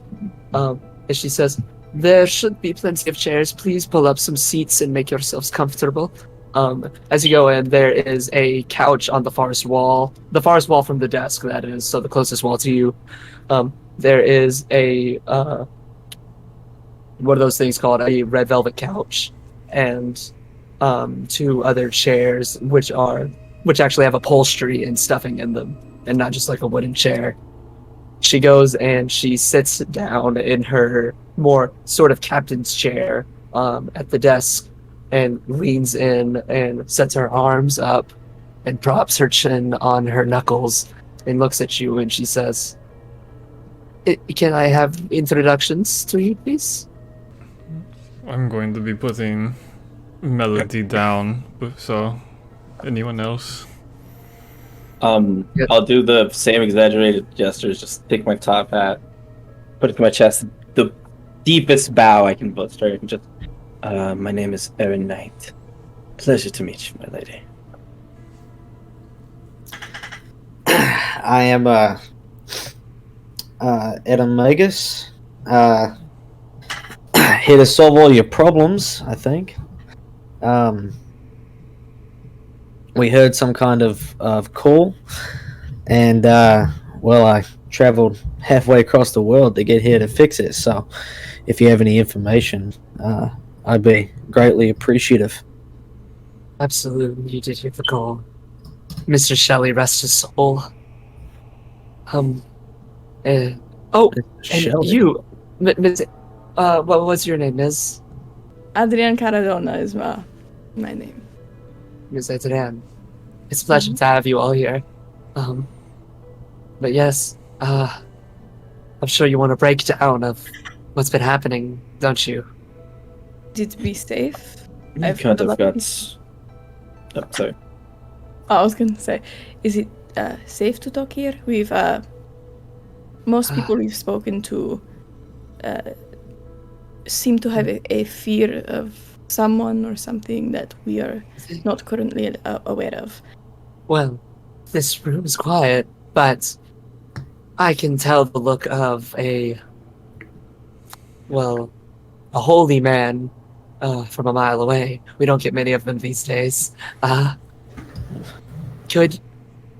You can work your talents, can you not? Create us a hallowed ground to speak on? I guess I could do that. Yes, that is your background skill. Right. So Just I guess describe what it looks like to purify the room, so to speak. right. I guess I work on that. I take the vial of holy water that I keep on my my harness on my chest. I take a vial out, I open it up, and I sprinkle it around the room in a kind of creating a kind of barrier around the room. I take out my my crucifix, and I chant a little incantation, and it kind of the crucifix kind of starts to glow a little bit, like a golden, very soft golden glow from the crucifix, and from the lining around the room comes like this golden kind of shield that kind of forms a dome over the entire area and then just kind of disappears. It's Yeah, been all right. so long since we've had hallowed grounds on this island. Oh, you are a saint, mister, you are. While he was doing that, DM, could I have... you wear your religious symbol very prominently on your chest, correct? Right. Would I have any idea what god or anything they pray to? I'm just kind of like looking at it and like analyzing the religious symbol. Now this is for my character, it's a very specific symbol. It's not one that is like common, because it is particular to my patron, which is a specific angel character. So, angels, devils, demons, all of those do exist in this world. Just a little more world building. Things that especially Mr. Mages would know. They do exist in this world, but they are all demigods in some aspects. So they are not created unless by the hand of one of the big 5 major gods. Okay. Mhm. Good to know. But you can roll like a really good religion check and find out. Like The that's way I've been always an rolling- option. The way I've been rolling, but I would like to try. Joe, it's like a folk angel, right? I say I'm not folk rolling, angel, I'm not rolling. like a folklore type of thing. So it'd be a pretty high roll. What'd you get? I got an 8. Nah. Yeah, I have not rolled well off that. Yeah, you are the cold side of the table. Yeah, it does not look malicious in nature. That's all you get. So, Sylvia looks at you and she goes, "Please speak openly here. We're in hallowed grounds, which has not happened for some time on this island. They can't hear us. Nobody can." And she's cheesing like ear to ear. That was Right. question- So definitely questions, a very please. good trick. right. So all the bodies and the blood and the guts and the ocean. What's all that about? There's a thing on this island called Umbral Madness. It's the same everywhere else in the world. You go to Giza, you get Giza Madness. You go to Tokyo, you get the Tokyo madness, London, the London madness. Here you get the Umbral madness. But here it's less of a social construct, and it's more of your sanity. It drips very, very quickly when you're not within the reach of a torch. People that spend too much time outside, people that spend too much time in the darks, their minds, they lose track of them. There's sort of a folklore side of it, though. It's you either trade, you can make a trade. You see, the island, it likes to talk to some people, and it asks you for a trade. It says you can either keep your humanity or your sanity, but that's only what we've heard through the grapevine. We stay near the red light district, so we're all mostly still here up top. Right. So is it some kind of demon or what? Do you know? This is something I couldn't tell you, Mr. Magus. Right. It's a fact of life, really. Do you question if lightning is a demon? Or plague? Or, well, the hunger?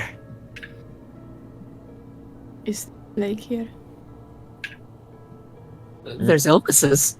Are you asking about a specific plague? There are some back home that would not be. People are not quite fond of. There are quite a few illnesses here, but don't worry. Our establishment here, it's actually extremely clean. People don't catch illnesses here, and we do have a healer on standby, which is also why a lot of us keep our sanity. Insight check. Absolutely. Roll me one. Roll me an insight. Oh, this is one of my best skills. But she answers. But to answer your question about the blood and the bodies, there's a lot of crazies, and they kill each other. 4 roll? plus 8 for a 12. 12? She doesn't seem to be lying. She seems to be truthing. But there's a lot of the blood in the bodies, I will say. A couple years ago, our population was well over 20,000. This used to be a very cold, large city with large stone buildings, but now it's just a freezing, frozen town with the only life being on the street. The violence has gotten a lot worse. Praise be to Clarion, of course, but it's not great. And how would you want us to go about fixing this said problem? Yes. The thing is, it's all written down. The problem itself, it's all written down. It's not here, unfortunately. It's at Mr. Shelley's house. A dead man. Which he's very dead. The house is not far. It's only a few blocks from here. But, well, thank gosh, thank all the gods, every one of them, all 5, that we have our little shield here. We can talk openly about him. The house is under watch. Everything within a very close range of that house has a very close eye on it. And since we're only a few blocks away, we tend to be careful with what we say here. Right. But the house is under watch. There's a creature. Right. It's called the bailiff. It's hard for us to we need to scavenge out of that house. We need to scavenge Mrs. Shelley for one, and we also need to scavenge the Mr. Shelley's research. He was a professor. He knew a lot more about this than we did. I have been around the island. I've been to almost all 5 shards, and I've lain with many people, and many people tend to talk. I fed Mr. Shelley the political information, and he stumbled across the scientific and the magical information himself with the beautiful brain of his that we lost. Is this his what wife still alive? Oh, sorry. Go ahead. Oh, I was just gonna ask. Is Is that what people trade for your type of work in here, these parts? Absolutely. Information? Oh. And she pulls out like a big satchel of gold pieces. Like, tell me what the fuck I'm gonna do with that. It's a good Nobody point. cares about gold. There's no nobles that want it. And so if there's no nobles that want gold, then what use is it? It doesn't hold up in the markets. Nobody takes it for taxes. We tend to do, well, we do currency, but in a much different way, much different fashion. Folks still take gold because it's habit, but we take food, we take information, we take violence. Against other folks, not against ourselves, obviously. But practicality is what we like in our little settlement. But yes, whenever I've had to travel abroad, information is the utmost currency that I'd ever take. It's good to know. Appreciate it. Yes, sir. Miss Adrian, you had a question? You mentioned the late professor's wife. Yes, the late professor's wife. Is she still alive, or you said that's like some kind of, you said something along the lines of like harvesting or like retrieving something about her? Yes. She's under house arrest, as it were. The bailiff doesn't let her leave. She has not technically broken any rules herself, and so she's alive. But with her proximity to the late Mr. Shelley, she is not to leave the premises. She's slowly starving to death. So, what exactly is the bailiff? Oh, words cannot describe it, young man. Look at Mr. Elitorin here. Look at you, Mr. Dawson. You're beautiful, you're strong, you're magnificent. You are a full 2 feet shorter than the bailiff. He is a creature stitched from the dead limbs of strong men, with the parts of the brains of philosophers, with the livers of drunks, with the lungs of both smokers and athletes, with the hearts of a warrior. He is the closest thing you can get to a rebus besides the actual rebus, so it were. He's terrible. He's the devil.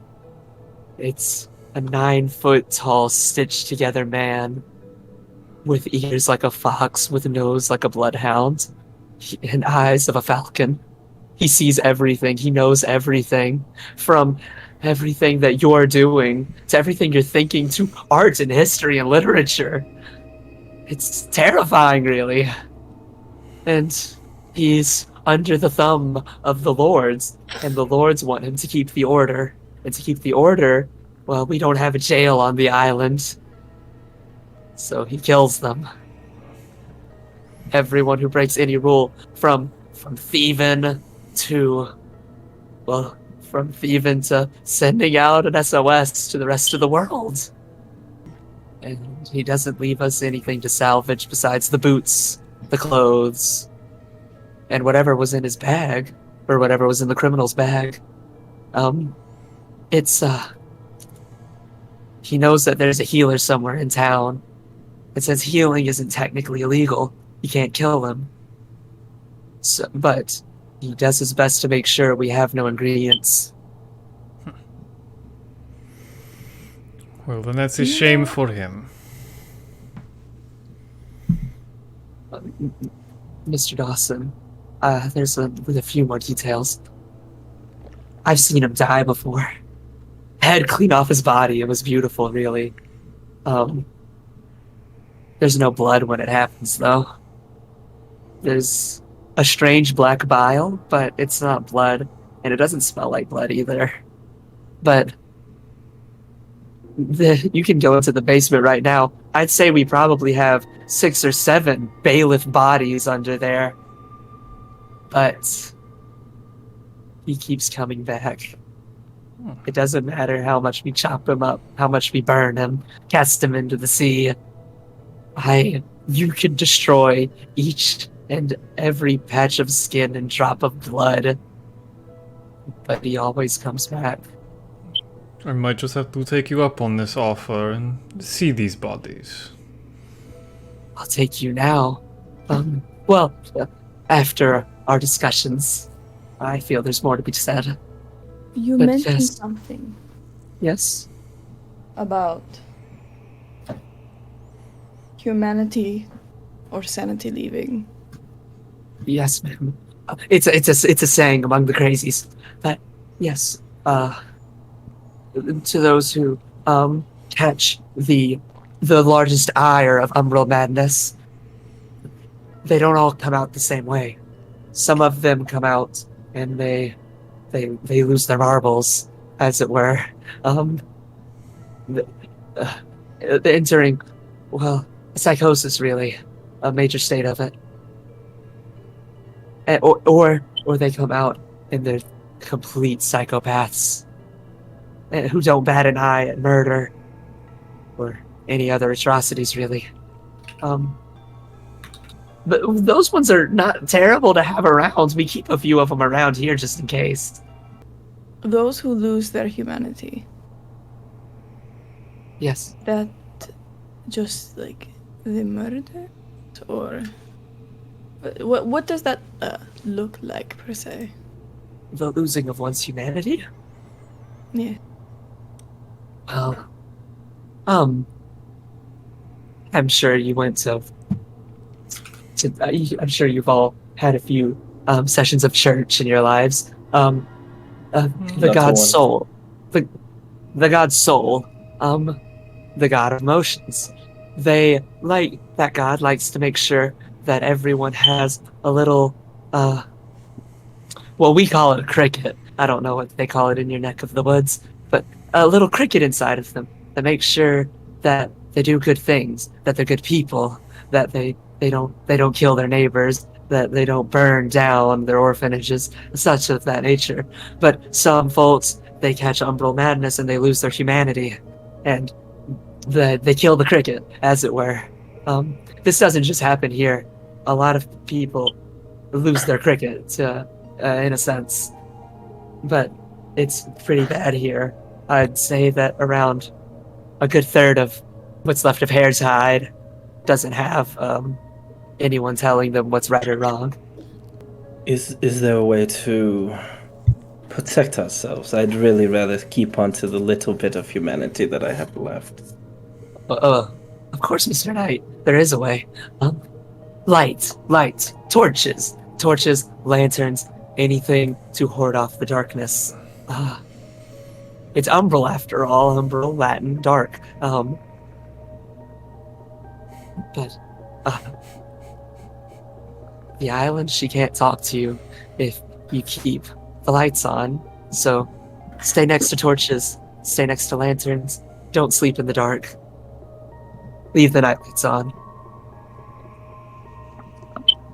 But, of course, there's no sun here, and the trees aren't growing anymore, so there's a finite amount of them. It's gonna get all of us one day, if the problems aren't solved. But we had our time here. The red lights here, it's a bunch of fireflies that we throw inside paper mache. So, eventually they're gonna starve. But we like to pad our time, pretend that we're not all slowly going bonkers. There are worse things that can happen. But One's mind is one's second most important quality. what's the first? She points at the center of your chest and she says, the thing beating in your breasts. Your heart. That's the best part. You can't lose that here. Unless someone takes it. Then you can lose it. There are more than one ways to lose that part of yourself, but I understand what they're saying. Yes. Yes, ma'am. I, so with Elizabeth, we used to smuggle back before all of the lockdowns. We smuggled back when the ports were still open. She's a good friend. I figured she'd be sending some folks such as you. She got the call too. She practices in her own way. Seeing as how she's very proficient in writing glyphs, I can only imagine how powerful she might actually be. Yes. Well, the glyph trick is mine actually, but she's more of a one of those weird types, the animal type. I saw her turn into a fish, and sometimes she smokes the weird tobacco, and that lets her talk to spirits. I think. I'm not sure. In all But my years, the I've never glyphy seen things- someone turn into another creature. That's news. It's a rarity for sure. It's illegal here, but the glyphy things, I taught her that. And what do you recommend that we should be doing next? Oh, well, there's things that need to be done. The first thing. Oh well, I say the first thing. The first thing in order of not operations but priority is there's 5 lords of the island. Kill them, please. If the 5 lords die and their infrastructure is destroyed, then, well, the murder machine of the island, as it were, no longer operates, and it just goes back to being a place of intense spiritual nature. There will be no more dark magic that keeps the rain falling. Believe it or not, we used to have sunsets and sunrises.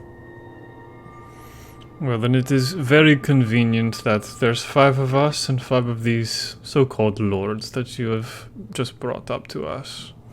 Yes, I can break them down if you prefer. But Mr. Shelley also has resources in his abode. Presuming which Right. is number 2 on the order of priority. Mr. Shelley's abode and Mrs. Shelley inside of it. I don't know if she can offer you much, but it's saving the life of a widow. And Mr. Shelley's research notes. Right. So, you said that this bailiff creature is guarding the house? Guarding the house, not in the way that my bouncer guards my building, but in the way that a lion guards its territory. You won't see him; he'll be in the shadows. But if you can distract him, you can cause commotion. You might see him actually and avoid him. You can kill him for the time being. Right. But You said he was killed before. many times, yes. How long until he appeared again? 6 hours. 6 hours. All right. And That's the if he that was the shortest time. and if he's killed,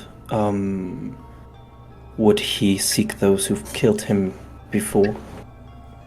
Yes, murder's a crime, and Oh he dear. kills criminals. Created Well, by. I suggest. What was that? Pardon? I was gonna say, was he created by the lords of the island? He was not born from womb. I can tell you that. Yes, actually, yes, ma'am. There is one of the lords is a doctor, but not a healing doctor, a college doctor, Dr. Jupiter. Ash was a doctorate. He thinks he's a doctor. Dr. Jupiter. I've been in Dr. Jupiter's castle, as it were, and but Dr. Jupiter is the creator of the bailiff. Well, I do have an option if we wanted a very obvious distraction for this bailiff creature, if you wanted me to keep him far away from you for the time being. But that would be up to the three of you if you could handle going into this Shelley household and fixing what is going on there. What is your suggestion? Well, as Sylvie has said, they don't have much light here.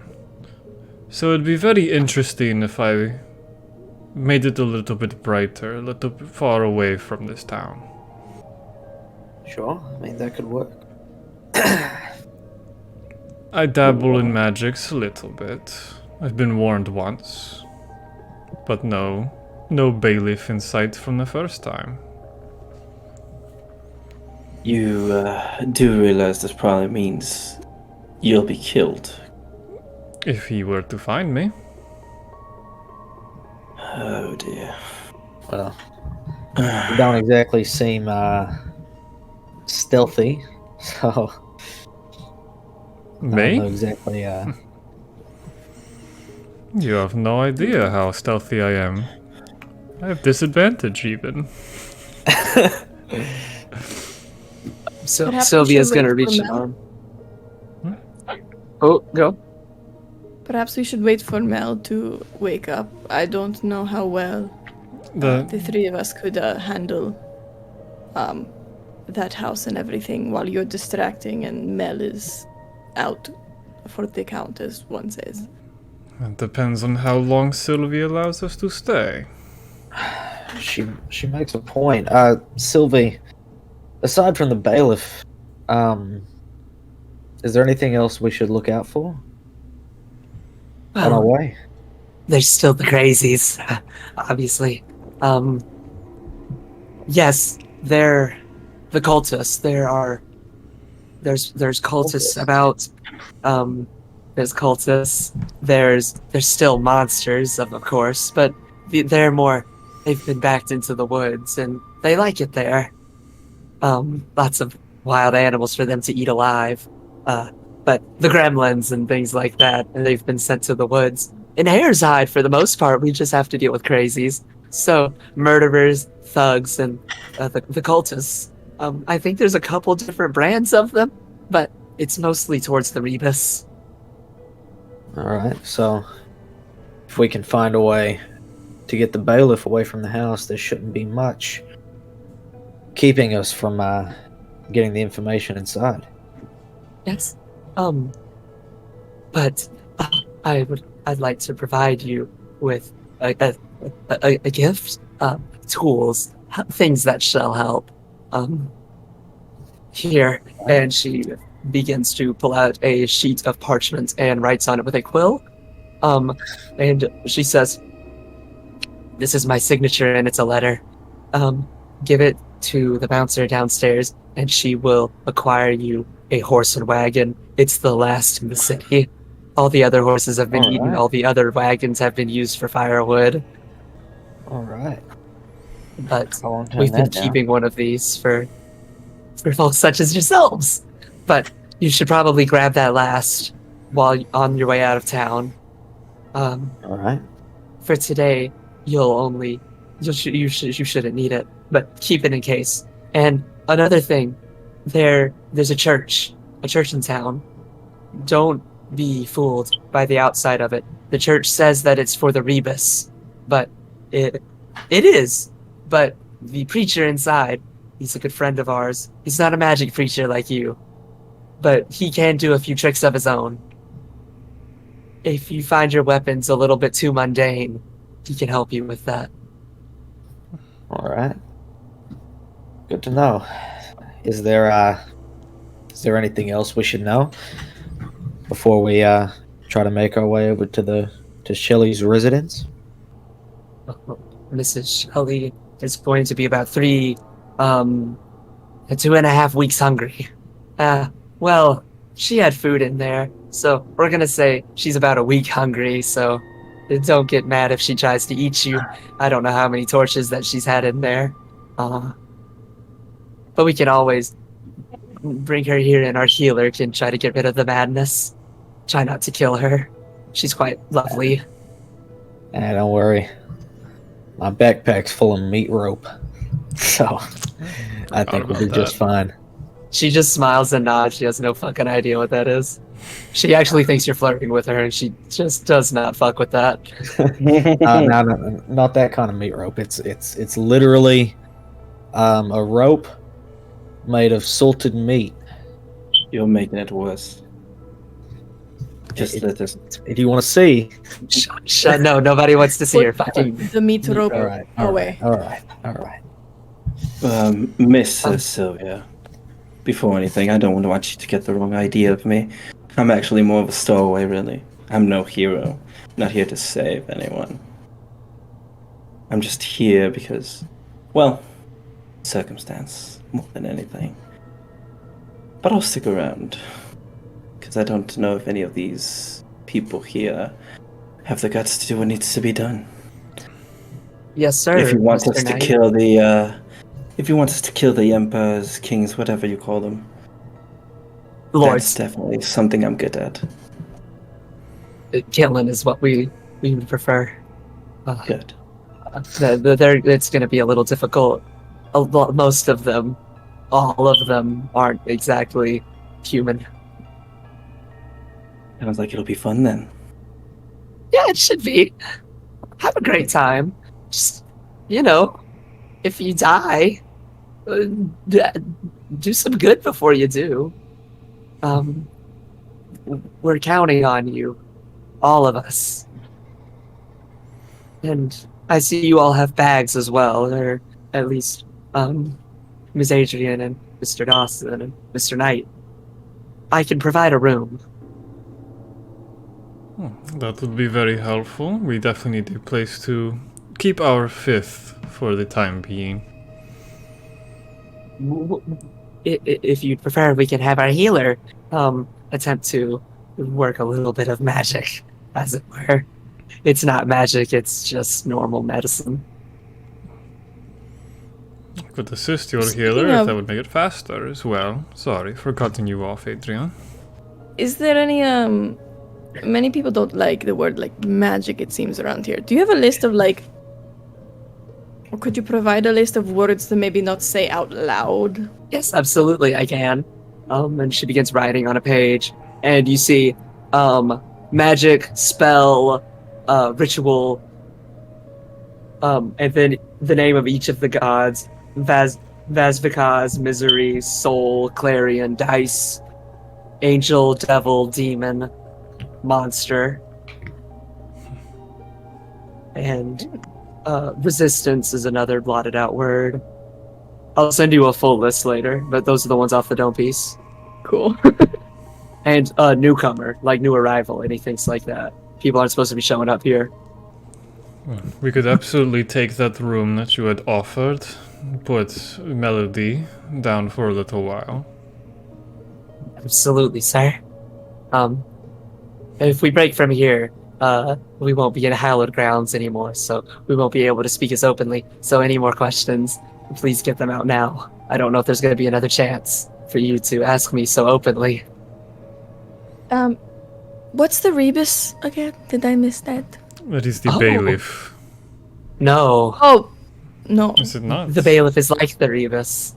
The rebus is the sixth god, or so the lords tell us. All of our churches were burned in praise of a new god. This god is called Rebus. We haven't seen them, but they were apparently created on the island, and that they're going to lead us into a time of perfection, paradise. That's what the preachers tell us, at least. But all the churches have been burned down in praise of new churches for Rebus. They work a little differently in every town. Here, there's no tax for them. There's no lord to keep the town in check. And so we mostly just use it as a place to pray. Vaguely pray, of course. But in other towns, I've seen some very nasty sacrifices. And who did the burning? The lords and the arms of the lords, as it were. They're soldiers. They're monks. The bailiff as well. Although a hefty amount of the the ones that held the torch that started the fire. They all died. Arson is still illegal. It doesn't matter who you are. But not the cult. Well, it's not a cult. It's just a religion to the lords. Every cult is a religion. I mean, every religion is a cult. I said that so. In a way that you do speak truth, Miss Adrian. But there's only one permitted belief on the island, and it is that of the Rebus. So, Mr. Magus, you might want to hide your sigil. I can tell. I don't know exactly what. It's much more folklorish than I am familiar with. But it's... if the bailiff sees it, or any other of the police, or guards, or monks, they're not going to be too happy with you, sir.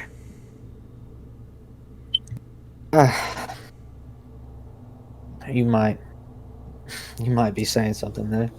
Maybe I should put it away for now. But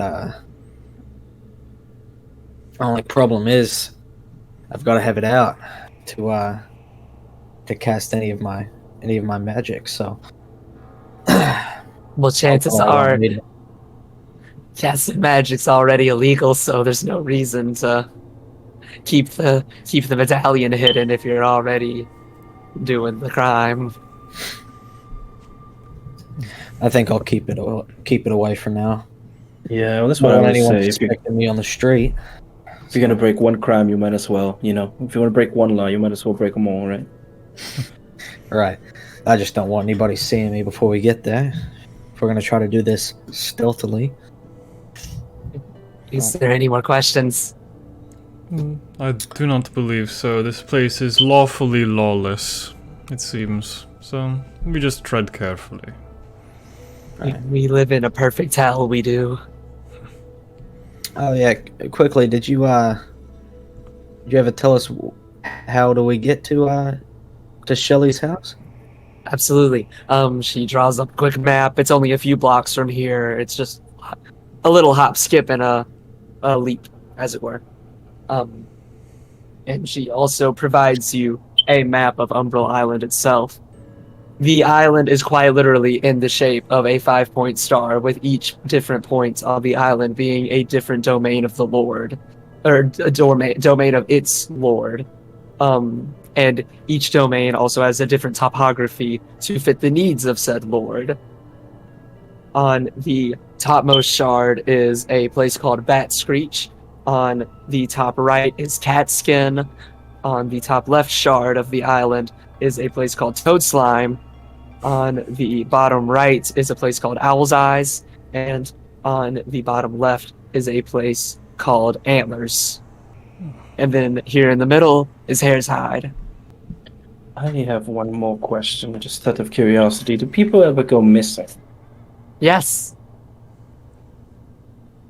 And then no body or anything is ever found? No body? Well, yeah, a lot. What the bailiff, a lot of the times, when he has time, of course, he makes sure there's nothing for us to salvage. And he would never rip a cloth because that would be vandalism. So he just butchers it until it's just a pile of what used to be a living, breathing person with a heart and mind and all of the stuff that comes along. Is there ever a time when people go missing and there's nothing left? No pile, no... nothing. Just no trace of the person. Yes, unfortunately, Mr. Knight, there is no supernatural explanation for that. Sometimes folks just get killed and their bodies get buried, and we never find out who did it. This is a fact of life everywhere, is it not? Yes, but I'm not sure that's the case here. It just seems a bit odd to have all these rules and regulation for a place that seems so lawless. Well, people go missing, stores get robbed. and crimes happen. But the difference is that whereas if a crime happens in London, the bobbies would chase down the criminal and they may or may not catch them. But here, the bailiff catches you every time. At least in Hare's Hide for the past couple of weeks. It wasn't always this bad, sir. I don't want you to have a bad impression of the island. Umbral Island was not always the hellscape that you see today. It was always a debaucherous land of, well, sex, black magic, blasphemy, and murder. But it was in more of a fun light, and it was less murder and more sacrifice towards weird occult goals. Everyone had an understanding of each other. I guess what I'm trying to say, and excuse me if you might feel some type of way, but I feel like these people are being used as cattle. If your words were a hammer, then that statement had hit the nail on the head, boy. Yes, we are. Especially in the other towns. In Hare's Hide, they don't quite care too much what happens, but the folks in the other town, their bodies, their minds, their souls, their blood, their organs, the things that make them human are resources. Shelley knew more about this than I did. I've only heard hearsay from aristocrats. But we are cattle.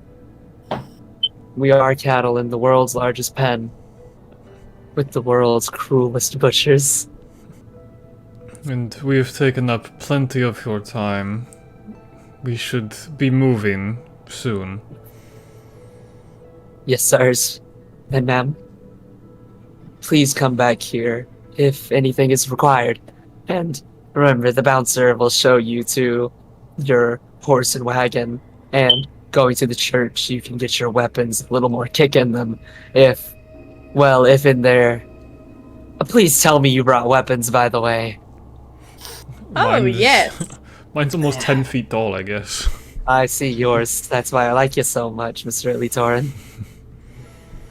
I'll make my own. Can I bonk my staff and show her my sign? Sure. Oh, Yeah, just y'all are quite the riot, but the preacher, he can dip your things in holy water, give them blessings, make them work against the things that, well, a standard sword would not cut through, as it were. oh dear. Oh well, I was not prepared for that personally, so if y'all wouldn't mind, I think we should go there first. After you, then. I don't Baron. really carry any. I don't really carry any magical types of weapons. Never dealt with this kind of thing. Then you'll like to talk to him, Mr. Knight. I think we will. I think I will. All right. Well, Good luck on your travels, everyone. Try not to die on me. all right. Well, thank you for the information, and I think we'll be on our way. Yes, and she tosses you the key to the room. It's on the 4th floor. I catch it, and I Yeah, I was about to say, As if I- nobody caught it, I was gonna say that shit clattered. catch it, and I walk out the door. And as I walk out the door, the golden Mm. dome kind of like reappears, and you see it kind of like lower down towards the outline that I made previously, and then as it hits the bottom, the holy water that I'd sprinkled around just instantly turns to steam and dries up. So off to the church. Yep. Off to the church. All right. I any think we should drop conversations over there? off. Should we drop off Mel first at the room? I don't know. Yes, What I you guys could Oh, take yeah, the key really probably. quickly and Yes. run up to the 4th floor. Well, Sure. that's pooping rules. It happens, but we don't narrate it. Yeah, sure. And I hand Ilitorin the key. All right. So, making your way to the church, it is on the same street as this one, which it's quite fun to see the juxtaposition of a large chapel right next to a brothel. And that is where we're going to end this episode, everybody. Thank you so much for playing, and especially thank you all for watching. And we will see you next time on the next episode of Umbral Island. Bye-bye! Bye-bye.